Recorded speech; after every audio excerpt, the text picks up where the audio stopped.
Обычно это делается с помощью дорогостоящих лазерных. Что придумали, разработали и предлагают резиденты. Визит в Иннополис начинается со знакомства с городом и его IT-продуктами. Это вообще, между прочим, аккумуляторный вариант, по-моему, да. Здесь и мобильная система, и различные платформы, и цифровые решения для врачей. Компании из Татарстана, они, в общем, эффективно работают по всей стране и без поддержки, потому что продукты хорошие, качественные, их выбирают заказчики.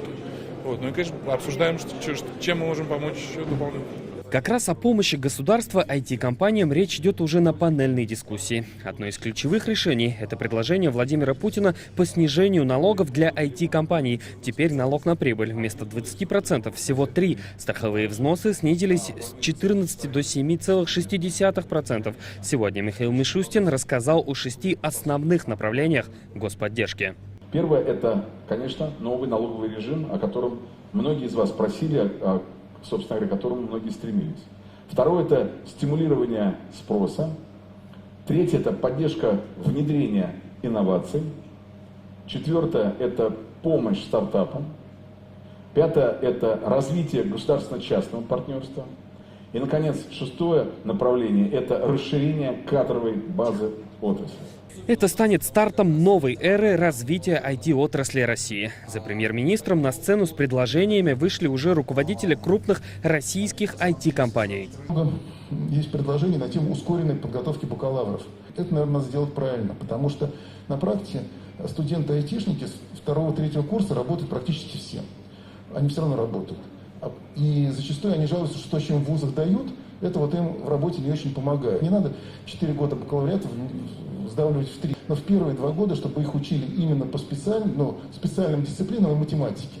А 3-4 курс, вот им можно давать всякие там ОБЖ, философию, но параллельно сделать им стажировку на реальных предприятиях. Так мы получим таких более мотивированных студентов, которые будут осмысленно развивать свои компетенции. А если бы мы смогли сообща применить эти технологии, эти навыки к нуждам государства, мне кажется, это очень правильная практика, использовать, то есть не строить какие-то технологии и продукты с нуля, а использовать в том числе рыночные наработки. Мне кажется, это принесет пользу всем. Есть 2 моментика. Во-первых, так называемый входящий НДС. Ну это просто несправедливо. Ну извините, если условные кирпичи везу за бугор, то он засчитывается, а если софт, то не засчитывается. Если из-за бугра везу сюда, то же самое, они получают там свои зачеты, а мы нет. За что? Ну, на самом деле, это не то, что денег хочется, но несправедливо это. Мы в 2016 году запустили игровую платформу с каталогом игр в Телеграме. Но Apple не позволил нам ее оставить, нам пришлось ее удалить, под угрозой удаления Телеграма из сторов. Соответственно, вот мы сами столкнулись с этим и понимаем, насколько это важно.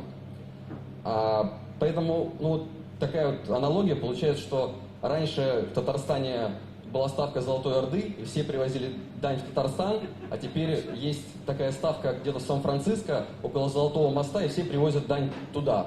И вот нам кажется, что вот это вот такая фундаментальная вещь, которая сильно сдерживает развитие IT-индустрии в целом в мире, но особенно... Среди предложений было и заменить часть уроков ОБЖ на занятия по кибербезопасности. Чтобы подробно рассказать о всех предложениях от IT-гигантов, не хватит и целого дня. Но, как отметил вице-премьер Дмитрий Чернышенко, все они будут рассмотрены. Подвел же итог Михаил Мишустин. Хочу еще раз сказать, что мы сделаем все возможное для того, чтобы не просто создать государственно-частное партнерство, а чтобы Россия была лучшим местом для развития, в том числе и технологий, которыми вы занимаетесь. Как отметил Михаил Мишустин, IT-отрасли дан карт-бланш, а по итогам сегодняшних выступлений возможны изменения и в образовательных программах, и в налоговой системе, и в правилах игры между цифровыми игроками. Они, кстати, продолжили общение уже после панельной дискуссии в неформальной обстановке.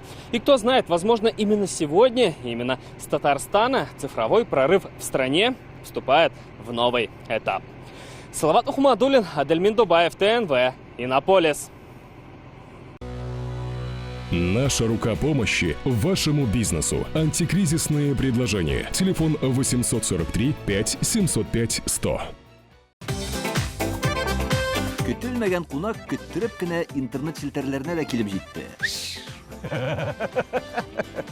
Хәзер бу фильмның барлык серияларын ТНВ.ру сайтында карап була.